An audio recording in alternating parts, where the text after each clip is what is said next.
So at this point, I'd like to introduce Lee. Lee's in Harrogate. And I first met Lee, he worked for Covance, and I went to visit him.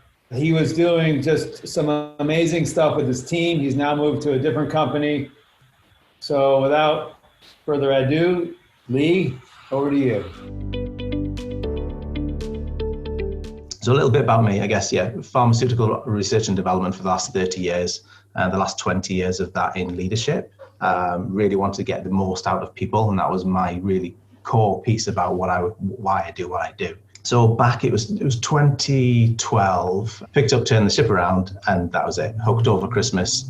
And it really captured what I was doing in my job at that time. The company I worked in, we had 7 labs in 5 different countries, and we all worked as individual labs. And the idea was actually, if we became one company and we were harmonized and globalized, surely there's benefits around that, having the same type of working practices, same type of equipment, our clients see as one company.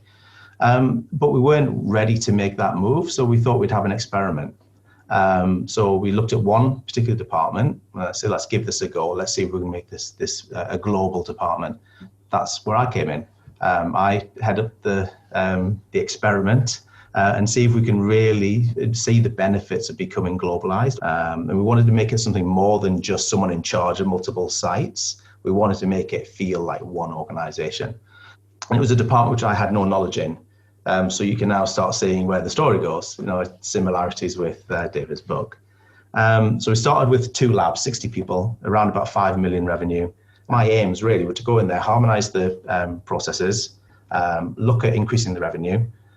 Could we increase services and be more innovative and responsive and take more risks and just prove it works? If it works, let's roll this out to the rest of the organization. It's all this stuff I want to do, and they're all looking at me. There's dust hanging from the ceilings. We've got all these old techniques. Don't mess with us. Come on, leave us alone.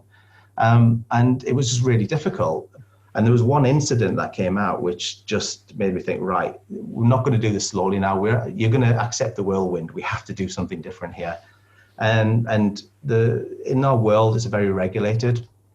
And there was an incident with a freezer where there was an individual technician who heard the alarm on the freezer kept going. And he kept going up to it and thinking, the temperature's raising and raising. And eventually said, right, I'm going to have to move all these samples out. It's a Friday. If I don't move out these samples, it's going to alarm over the weekend. We're going to have to destroy all these samples or move them at the weekend. And it's going to cause us regulatory issues. He went to his manager, told the manager, and the manager said, no, it's fine. Don't worry about it. It does it all the time. And of course, over the weekend, it failed. And as soon as that happened, what else is going on in the organization must be a lot more things. So that was my real trigger point to move quickly. What did we do? We immersed the team and turned the ship around. We did lots of activities. We did lots of reenactments of the book, which was quite good fun. Drawing our own examples, writing our own book, decision logs, ladder of controls. So that was up on my wall. Every time someone come in, a little magnet, they put the magnet where they thought they were that day. A great hint from David on that. And it really worked. It made you think about, why have you moved down or moved up? Is there something happened, or something we need to change? That was fantastic. Another thing we did was called the crystal ball. So the idea behind this was, it was kind of my office, but it was really a room. And it was a place where anyone in the organization would come along with a Post-it note with their idea of what needs to be improved and just put it on the wall. And there's pictures of it. It's just all over the place. We had over 100 ideas. And as a result of that, by the end of my tenure there, we had done 90 of the things that were on that list. And when we're doing things like that, that's when it gets around the whole company and you start attracting a lot of attention, and everybody else wants a piece of it. And it was fantastic just to talk to people through, look, we needed this, look how we've been able to fix this, or look what you've done, this has impacted on this piece.